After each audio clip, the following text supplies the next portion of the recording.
इस कहानी की शुरुआत में सारा को दिखाया जाता है जो अपने पति से अलग हो चुकी है, इसीलिए अपने बेटे के साथ वो एक नए टाउन में शिफ्ट हो जाती है। जिस घर में वो शिफ्ट हुई है वो जंगल के पास है। अब जब सारा अपने बेटे के साथ गाड़ी से जा रही होती है तभी उसकी गाड़ी के सामने एक बूढ़ी औरत आ जाती है, जिसको बचाने के लिए वो अपनी गाड़ी को सड़क से नीचे उतार देती है। इसके बाद वो खुद भी अपनी गाड़ी से बाहर आती है। वो देखती है कि उसके सामने वो बूढ़ी औरत खड़ी है। सारा पूछते क्या तुम ठीक हो, लेकिन वो उसकी बात का कोई जवाब नहीं देती। सारा की गाड़ी का शीशा टूट चुका होता है, इसीलिए वो अपने शीशे को आगे उठाने के लिए बढ़ती है। वो देखती है कि वो बूढ़ी औरत उसके बेटे को बार बार देख रही है। सारा उससे डर जाती है, इसीलिए जल्दी से वापस अपनी गाड़ी में बैठकर वो उस जगह से निकल जाती है। अब सारा अपने बेटे के साथ अपने नए घर में आ जाती है, जहाँ पर उसका बेटा मकड़ी से डर जाता है। सारा उस मकड़ी को एक ग्लास के अंदर बंद करके बाहर ले जाती है। सारा का बेटा कहता है कि तुम डैड को अपने साथ क्यों नहीं लाई, अगर वो होते तो इस मकड़ी को मार देते। और इसके बाद वो खुद ही मकड़ी को मारकर जंगल की तरफ भाग जाता है। सारा अपने बेटे को आवाज लगाते हुए उसके पीछे भागती है, और जब वो जंगल के अंदर जाती है तो देखती है कि वहाँ पर एक बहुत बड़ा होल है। उसे कुछ समझ नहीं आता कि होल किसने किया। इससे पहले कि वो उस होल के अंदर देखती, पीछे से उसका बेटा आ जाता है, जिसके बाद वो अपने बेटे को लेकर वापस घर आ जाती है। रात को सारा अपने दोस्तों के साथ एक डिनर पार्टी में जाती है, जहाँ पर उसकी दोस्त उसे बताती है कि जिस नए टाउन में तुम शिफ्ट हुई हो वहाँ पर एक अजीब बूढ़ी औरत रहती है। दरअसल उसकी दोस्त उसी बूढ़ी औरत के बारे में बात कर रही होती है, जो सारा की गाड़ी के आगे आ गई थी।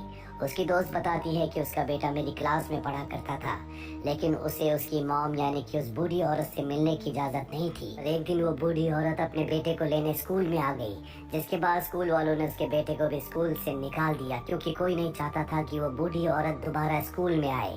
कुछ ही दिनों बाद उसके बेटे की मृत्यु हो गई। कहा जाता है कि उसी ने अपने बेटे को एक्सीडेंट में मारा था। ये सारी बात सुनने के बाद सारा डर जाती है, क्योंकि वो बूढ़ी औरत उसके बेटे को बहुत ध्यान से देख रही थी। अब सारा रात को जब अपने बेड पर सो रही होती है तभी उसे बाहर से आवाजें आती है।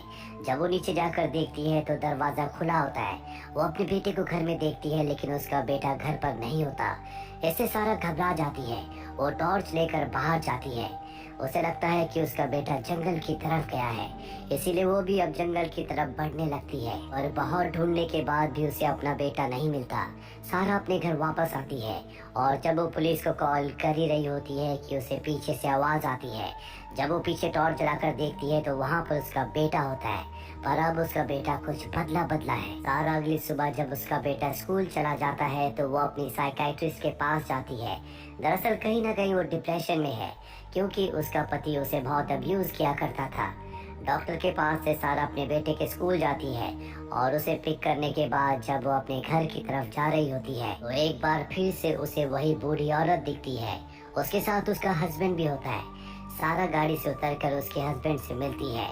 बूढ़ी औरत उसकी गाड़ी की तरफ बढ़ती है और उसके बेटे को बाहर से बहुत ध्यान से देखना शुरू कर देती है, जिसके बाद वो कहती है कि नहीं, ये तुम्हारा बेटा नहीं है, और वो विंडो के ग्लास पर जोर जोर से हाथ मारना शुरू कर देती है। इससे सारा डर जाती है। उस बूढ़ी औरत का हस्बैंड उसे पकड़ लेता है। सारा अपने बेटे को वहाँ से लेकर वापस अपने घर आ जाती है, और अब सारा को पूरा यकीन हो चुका है कि बहुत सी ऐसी बातें हैं जो बूढ़ी औरत जानती है, जिसके बारे में और किसी को कुछ नहीं पता। इसीलिए अगले दिन वो उस बूढ़ी औरत से मिलने जाती है, पर जब वो उसके घर के अंदर जाती है तो देखती है कि किसी ने उस बूढ़ी औरत को मार दिया है। सारा के दिमाग में बहुत सारे सवाल हैं, इसीलिए वो उस बूढ़ी औरत के फ्यूनरल के बाद उसके घर पर जाती है, जहाँ वो देखती है कि उसके घर में जितने भी मिरर्स होते हैं उन सबको काले कपड़ों से कवर किया होता है। सारा इसके बाद उस बूढ़ी औरत के हस्बैंड से मिलती है।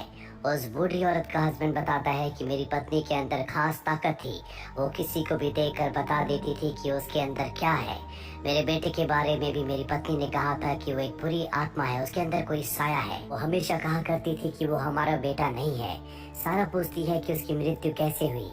बूढ़ी औरत का हस्बैंड बताता है कि मेरी गाड़ी से उसका एक्सीडेंट हो गया था, जिस वजह से उसकी मृत्यु हो गई। सारा को ये बात बहुत अजीब लगती है, क्योंकि उसकी दोस्त ने उसे बताया था कि बूढ़ी औरत ने अपने बेटे को मारा था।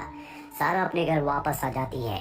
वो देखती है कि उसके बेटे का जो रवैया है वो दिन ब दिन बदलता जा रहा है। जो खाना उसे बिल्कुल पसंद नहीं था, उस खाने को अब वो बहुत चाव से खा रहा होता है। सारा को कुछ गड़बड़ लगती है। अगली सुबह वॉक करते करते उसी होल तक, उसी बहुत बड़े गड्ढे तक पहुंच जाती है। यहाँ पर उसे एक सोल्जर टॉय मिलता है जो कि उसी के बेटे का होता है। उस टॉय को लेकर वो घर आती है और अपने बेटे से कहती है कि मैंने तुम्हें मना किया था कि जंगल के अंदर गड्ढे के पास तुम्हें नहीं जाना, फिर भी तुम वहाँ गए क्यों? इस बात को सुनकर उसके बेटे को गुस्सा आ जाता है। जिस डाइनिंग टेबल के सामने वो बैठा होता है, उस टेबल को बहुत जोर से सारा की तरफ धकेलता है। हालांकि सारा बच जाती है, लेकिन वो अपने बेटे की ताकत को देखकर हैरान होती है। अब रात को जब सारा अपने कमरे में होती है, तभी उसे घर के अंदर से अजीब सी आवाजें आती है जो कि उसी के बेटे के कमरे के अंदर से आ रही होती है। वो अपने बेटे के कमरे के पास जाती है और जब वो दरवाजे के नीचे से देखती है तो देखकर हैरान हो जाती है कि उसका बेटा मकड़ियाँ खा रहा है। साथ ही उसके बेटे का शरीर अजीब तरह से मुड़ा हुआ होता है। सारा अपने बेटे को लेकर अगली सुबह डॉक्टर के पास जाती है। डॉक्टर उसके बेटे का चेकअप करता है और सारा को बताता है कि तुम्हारा बेटा पूरी तरह से नॉर्मल है। सारा अपने बेटे को लेकर घर वापस आ जाती है, पर अब उसे यकीन हो चुका है कि बूढ़ी औरत ने जो कुछ कहा था वो पूरी तरह से सच है। ये बच्चा उसका अपना बेटा नहीं है। अगले दिन सारा अपने बेटे के स्कूल में उसके फंक्शन में जाती है, जहाँ पर उसका बेटा सभी बच्चों के साथ परफॉर्म कर रहा होता है। पर सारा देखती है कि उसके बेटे के चेहरे पर कोई भी एक्सप्रेशंस नहीं है, वो उसी को देख रहा है। उसकी आवाज भी बहुत अलग है। सारा ये देख कर डर जाती है और वहाँ से भागती है, पर तभी वहाँ पर उसके बेटे की टीचर आ जाती है जिसके साथ उसका बेटा भी होता है। सारा अपने बेटे को लेकर घर आ जाती है। इसके बाद वो अपने बेटे के कमरे में कैमरा लगा देती है और कुछ देर के बाद जब वो उसकी रिकॉर्डिंग चेक करती है तो उसे पूरा यकीन हो जाता है कि ये उसका बेटा नहीं है। वो कैमरे को लेकर उसी बूढ़ी औरत के हस्बैंड के पास जाती है और वो कैमरे की फुटेज को देखने से मना कर देता है, क्योंकि उसकी पत्नी ने उसे कुछ ऐसी बातें बताई थी जिस वजह से वो उन फुटेज को नहीं देखना चाहता, क्योंकि वो नहीं चाहता कि उसके बेटे और उसकी पत्नी के साथ जो हुआ उसके साथ भी वही हो। इसीलिए वो कैमरे को तोड़ देता है। सारा इसके बाद अपने घर वापस आ जाती है और अपने बेटे से कहती है कि आओ तुम्हारी फेवरेट गेम खेलते हैं, और उसका बेटा उसके साथ वो गेम नहीं खेलता। सारा कहती है कि तुम मेरे बेटे नहीं हो, मेरा बेटा ऐसा नहीं था, तुम जरूर कोई बुरी ताकत हो। जिसके बाद उसका बेटा उसे उठाकर दीवार पर पटकता है, जिससे सारा बेहोश हो जाती है। कुछ देर के बाद जब सारा को होश आता है तो घर के बाहर होती है, जहाँ पर उसी के सामने उसका बेटा जमीन में गड्ढा कर रहा होता है। गड्ढा करने के बाद वो सैरा को मारना चाहता था, लेकिन तभी वो बेहोश हो जाता है, क्योंकि सैरा ने उसके खाने में बेहोशी की दवा मिला दी थी। सैरा को अब होश आ जाता है। सैरा उस बच्चे को लेकर नीचे बेसमेंट में जाती है, जिसके बाद वो एक शीशे के टुकड़े से उसका चेहरा देखती है, और जब वो शीशे में चेहरा देखती है तो वो डर जाती है, क्योंकि ये एक डीमन का चेहरा था। तभी उसके बेटे को यानी कि उस डीमन को होश आ जाता है, जो उसके ऊपर हमला कर देता है, पर सारा किसी तरह से वहाँ से भागकर उसे बंद करके निकल जाती है। सारा जंगल में उसी होल, उसी गड्ढे तक जाती है। उसे पूरा विश्वास है कि उसका बेटा यहीं कहीं है। वो उस गड्ढे के अंदर जाती है और जब वो अंदर जाती है तो जमीन के नीचे धंसना शुरू हो जाती है। अंदर एक टनल होती है जहाँ सारा को अपना बेटा मिल जाता है, जो अब भी जिंदा होता है। सारा अपने बेटे को लेकर यहाँ से निकलना चाहती है, लेकिन यहाँ पर बहुत सारे क्रीचर्स होते हैं जो किसी के परिवार के बच्चे को यहाँ पर ले आते हैं और उसी बच्चे का रूप धारण करके उसके परिवार में शामिल हो जाते हैं, जिसके बाद वो उस पूरे परिवार को मार देते हैं। बूढ़ी औरत ने पहचान लिया था कि उसके साथ जो उसका बेटा है दरअसल वो एक डीमन है, इसीलिए उसने अपने पति के साथ मिलकर उस डीमन को मार दिया। पूरे टाउन को यही लगता था कि बूढ़ी औरत और उसके पति ने अपने बेटे को मारा है, इसीलिए टाउन में कोई उन्हें पसंद नहीं करता था। हालांकि उन्होंने डीमन को मार दिया था, लेकिन वो अपने असली बेटे तक कभी नहीं पहुंच पाए, जिस तरह से सारा पहुंच गई। अब सारा अपने बेटे को लेकर उस टनल से निकलने की कोशिश कर रही होती है, और जैसी वो टनल से बाहर निकलने वाली होती है, एक डीमन उसका हाथ पकड़ लेता है और धीरे धीरे वो सारा का रूप धारण कर लेता है। सारा उसके हाथ पर टॉर्च से वार करती है और किसी तरह से टनल से अपने बेटे को निकाल कर बाहर ले आती है, जिसके बाद वो अपने घर के अंदर जाती है और अपनी गाड़ी की चाबियों को बाहर निकालती है। हालांकि उसके बेटे की शक्ल का डीमन अब भी बेसमेंट में बंद है, लेकिन हिम्मत करके वो चाबी ले आती है और पूरे घर को आग लगा देती है। जिसके बाद गाड़ी से अपने बेटे को लेकर वो उस टाउन से निकल जाती है। कुछ दिनों के बाद दिखाया जाता है कि सारा ने एक बार फिर से अपनी जॉब को दोबारा से शुरू कर दिया है। उसकी जिंदगी पूरी तरह से नॉर्मल हो चुकी है। वो देखती है कि उसका बेटा नीचे साइकिल चला रहा है। वो अपने बेटे की तस्वीरें लेती है।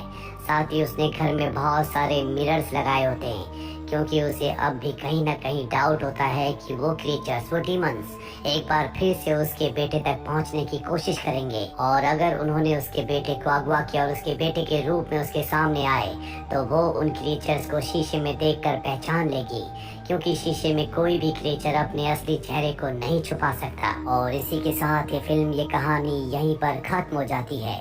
उम्मीद करते हैं कि ये कहानी आपको पसंद आई होगी।